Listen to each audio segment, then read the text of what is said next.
உலகின் இரண்டாவது மிகப்பெரிய பொருளாதார நாடு, உலகின் இரண்டாவது மிகப்பெரிய மக்கள் தொகை கொண்ட நாடு, உலகின் மூன்றாவது மிகப்பெரிய இராணுவ நாடு. இப்படி அனைத்திலும் முன்னிலையில் இருக்கக்கூடிய ஒரு கம்யூனிச நாடுதான் சீனா. பொதுவாக கம்யூனிசத்தை பின்பற்றக்கூடிய நாடுகளில் மிக பெரும் அளவிற்கு பஞ்சமும் வறுமையும் அந்த நாட்டு மக்களே கம்யூனிசத்தை வெறுத்து மாற்று சித்தாந்தத்திற்கு மாறிவிடுவாங்க. இதே மாதிரி தான் சீனாவிலையுமே ஒரு காலகட்டத்தில் மிக பெரும் அளவிற்கு பஞ்சமும் பசியும் வந்தது. இருந்தாலுமே சீனாவில் இருந்து கம்யூனிசம் என்பது போக கிடையாது. தங்களுடைய கொள்கைகளில் மிக பெரும் மாற்றத்தை ஏற்படுத்தி பொருளாதாரத்தை அதன் மூலமாக மிகவும் வேகமாக உயர்த்தி இன்றைய காலகட்டத்தில் சீனா அனைத்து துறைகளிலுமே முதலிடத்துல இருக்கிறாங்க. சீன நாட்டுக்குள்ள எப்படி கம்யூனிசம் அதிகாரத்தை கைப்பற்றியது, அதனால் அவர்களுக்கு ஏற்பட்ட பாதிப்புகள் என்ன, இன்றைக்கும் ஏன் சீனா கம்யூனிசத்தை பின்பற்றி வருகின்றன என்பதை பற்றி இந்த பதிவில் நம்ம விரிவாக பார்க்கலாம்.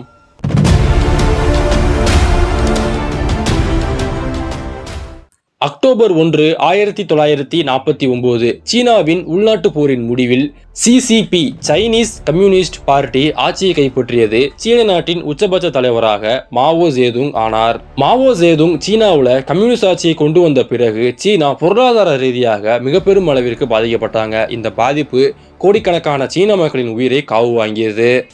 கம்யூனிசம் சீனாவை கைப்பற்றிய பிறகு சீனாவை எப்படியாவது தொழிற்துறையில் ஒரு மிக பெரும் நாடாக மாற்றணும் அப்படின்ட்டு பல்வேறு முயற்சிகள் பண்ணாங்க. இதற்காக மாவோ சேதுங் பல தவறான முடிவுகளையுமே எடுத்தாரு. அன்றைய காலகட்டத்தில் பல தொழிற்சாலைகளை உருவாக்குவதற்கு இரும்பு என்பது அதிகமான அளவிற்கு தேவைப்பட்டது. அதற்காக சீன நாட்டில் இருந்த விவசாயிகளை அனைவரையுமே கொள்ளர்களாக மாற்றினார். விவசாயிகளிடமிருந்த விவசாய கருவிகளை பறித்து அந்த கருவிகளை உருக்கி அதன் மூலமாக பல தொழிற்சாலைகளை உருவாக்கினார். விவசாய கருவிகள் அனைத்தும் மிக பெரும் தொழிற்சாலைகளாக மாறியது. விவசாயம் என்பது முற்றிலும் அழிந்து போனது. இதன் விளைவு சீனா மிக பெரும் பஞ்சத்திற்கும் உள்ளானது. பஞ்சத்தில் கோடிக்கணக்கான சீன மக்கள் இறந்து போனாங்க. இந்த கொடுமை ஒரு பக்கம் நடந்து கொண்டிருக்க, மறுபுறத்தில் பண்பாட்டு புரட்சி எனப்படும் பெயரில் நாங்கள் பழமைவாதத்தை ஒழிக்க போகிறோம் அப்படின்னு சொல்லிட்டு சீனாவில் இருந்த பல புராதன சின்னங்கள், பல பழமையான இடங்களின் அனைத்தையுமே சீன கம்யூனிஸ்டுகள் தாக்கி அழிச்சாங்க. எதிர்த்து கேள்வி கேட்டவங்களை கேள்வியே இல்லாமல் கொன்று குவிச்சாங்க. இப்படி மாவோ சேதுங்கினுடைய ஆட்சி என்பது சீனாவினுடைய ஒரு இருண்ட காலமாக அமைந்தது. சீன மக்கள் மிக பெரும் அளவிற்கு வறுமைக்குள் தள்ளப்பட்டாங்க. மாவோ சேதுங்கினுடைய ஆட்சி காலகட்டத்தில் மிக பெரும் அளவிற்கு படுகொலைகளும் அரங்கேறின. அன்றைய காலகட்டத்தில் நாட்டின் ஒரே கொள்கை கம்யூனிசம் மட்டும்தான். நாட்டில் உள்ள அனைத்துமே அரசுக்கு மட்டுமே சொந்தம். தனியார் எனப்படும் ஒரு பேச்சுக்கு இடமில்லாமல் இருந்தன.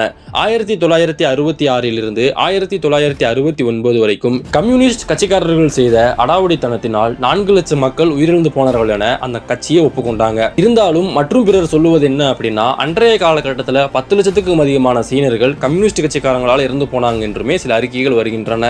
இப்படி சீனாவில் கம்யூனிசம் மிக கொடுமையான ஒரு ஆட்சியை நடத்தி வந்தது. அப்பனா அந்த மக்கள் கம்யூனிசத்தை தூக்கி எறிஞ்சிருக்கணும்ல. மக்கள் கம்யூனிசத்தை தூக்கி எறிவதற்கு முன்னாடியே அவங்களுடைய கொள்கைகளில் பல மாற்றங்களை ஏற்படுத்தி சீனாவை அடுத்த ஒரு இடத்துக்கு கொண்டு போனாங்க. எந்த மாவோ தனியார் மையத்தை எதிர்த்தாரோ அந்த மாவோ இருந்த அடுத்த சில ஆண்டுகள்லேயே சீன நாடு தனியார் மையத்துக்குள்ளே போனது. சீனாவில் பல அந்நிய நாட்டு முதலீடுகளும் வந்து குவிந்தன. 1976 ஆண்டு மாவோ சேதுங் இறந்து போறாரு. அவர் இறந்த அடுத்த 2 ஆண்டுகள்ல 1978 ஆண்டு டெங் ஜியாவோபிங் தலைமையில் சீனாவினுடைய பொருளாதாரத்தை உலக நாடுகளுக்கு திறந்து விடுறாங்க. சீனா அதன் பிறகு சோசலிச சந்தை பொருளாதாரத்துக்கு மாறியது. அதன் பிறகு சீனாவினுடைய வளர்ச்சி என்பது பல மடங்கு அதிகரித்தது.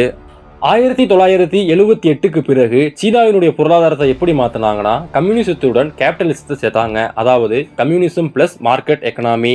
1980களுக்கு பிறகு சீனாவில் சீன நாட்டு அரசு பல தனியார் நிறுவனங்களுக்கு அனுமதி கொடுத்தாங்க. ஆனால் அந்த தனியார் நிறுவனங்கள் அனைத்துமே அரசின் கட்டுப்பாட்டில் இருந்தன. அடுத்ததா கம்யூனிசம் அப்படின்னாலே அங்கு டெமோக்ரஸி, அதாவது ஜனநாயகத்துக்கு இடமே இல்லை. சீனாவிலும் அதே நிலைமை தான். இதன் காரணமாக கம்யூனிசம் தான் தொடர்ந்து சீனாவில் அதிகாரத்தில் இருந்தது. இதனால சீனாவில் இருந்த நிலையான ஒரு அரசாங்கத்தை நம்பி நிறைய முதலீடுகள் சீனாவில் குவிந்தன. இதன் காரணமாக சீனாவினுடைய வளர்ச்சி என்பது அபரிவிதமாக இருந்தது. தொழிற்துறை, விவசாயத்துறை, மருத்துவத்துறை என அனைத்திலுமே சீனா மிக வேகமாக வளர்ந்து வந்தாங்க. அடுத்ததா சீனா ஏன் இன்னமும் ஒரு கம்யூனிச நாடா இருக்குது அப்படின்னா, காரணம் சீனாவில் ஒரே ஒரு கட்சி தான் இருக்குது. அந்த கட்சி தான் அதிகாரத்திலுமே இருக்கிறாங்க. Chinese communist party. இவங்களுடைய கட்டுப்பாட்டு கீழே தான் அந்த நாட்டினுடைய இராணுவம், பொருளாதாரம், அரசியல் அனைத்துமே இருக்கின்றன.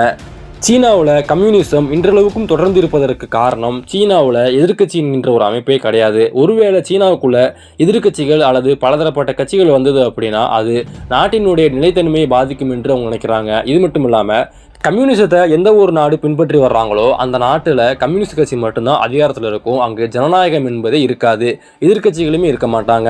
ஆனால் எந்த ஒரு நாட்டில் கம்யூனிஸ்ட் கட்சி சர்வதிகாரத்தில் இருக்கிறாங்களோ அந்த நாட்டில் மிக பெரும் அளவிற்கு பஞ்சத்தினால் மக்கள் பாதிக்கப்பட்டு இருப்பாங்க, படுகொலையினால் மக்கள் இறந்து போயிருப்பாங்க. இந்த நிலைமை சீனாவிலும் இருந்தன.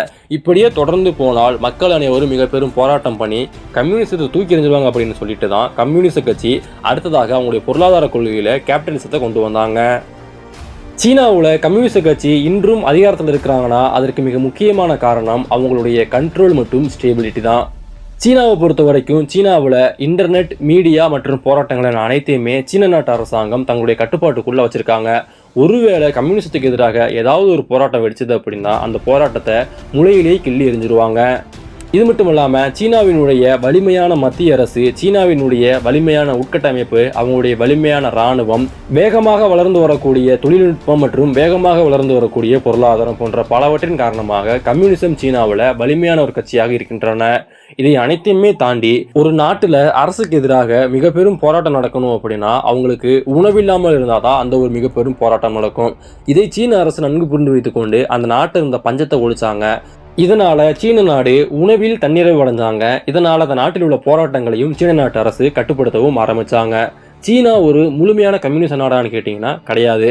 சீனா சட்டத்திட்டங்களில் கம்யூனிசத்தையும் பொருளாதாரத்தில் கேபிட்டலிசத்தையும் ஃபாலோ பண்ணி வர்றாங்க. இதனால தான் அவங்களுடைய வளர்ச்சி என்பது மிக பெரும் ஒரு வளர்ச்சியாகவும் இருக்கின்றன. உணவில் மட்டும் சீனா தன்னிறைவு அடைய கிடையாது. சீனாவினுடைய இன்ஃப்ராஸ்ட்ரக்சர் என்பது ரொம்ப நல்லா இருக்கும். சீனாவில் அனைவருக்கும் வேலை வாய்ப்புகள் என்பது இருக்கின்றன. சீனாவில் குற்றங்கள் என்பது மிகவும் குறைவு. இது மட்டும் இல்லாமல் கிராமப்புறங்கள்லையுமே சீனா மிக பெரும் அளவிற்கு முன்னேற்றங்களை கொண்டு வந்திருக்கிறாங்க. இதை தாண்டி கல்வித்துறையிலும் மருத்துவத்துறையிலுமே சீனா முன்னிலையில் இருக்கிறாங்க. இதனால மக்கள் அங்கு வாழ்வதற்கு ஒரு நல்ல இடத்தை சீன நாட்டு அரசாங்கம் ஏற்படுத்தி கொடுத்திருக்கிற காரணத்தினால கம்யூனிசம் சீனாவில் இன்றளவுக்குமே நிலைத்திருக்கின்றன. இப்படி சீன நாட்டு மக்களுக்கு என்னதான் பல சலுகைகள் இருந்தாலுமே சீனாவை பொறுத்த வரைக்கும் அங்க ஃப்ரீடம் ஆஃப் ஸ்பீச் என்பதே கிடையாது. அங்க அனைத்துமே அரசு தான் கட்டுப்படுத்தி வரும். இந்த வீடியோ உங்களுக்கு பிடிச்சிருந்தா லைக் பண்ணுங்க, ஷேர் பண்ணுங்க. உங்களுக்கு அடுத்து எந்த மாதிரி வீடியோ வேணும் மறக்காம கமெண்ட் பண்ணுங்க. மேலும் இது மாதிரியான பல பதிவுகளுக்கு நம்முடைய சேனலை சப்ஸ்கிரைப் பண்ணிக்கங்க. நன்றி.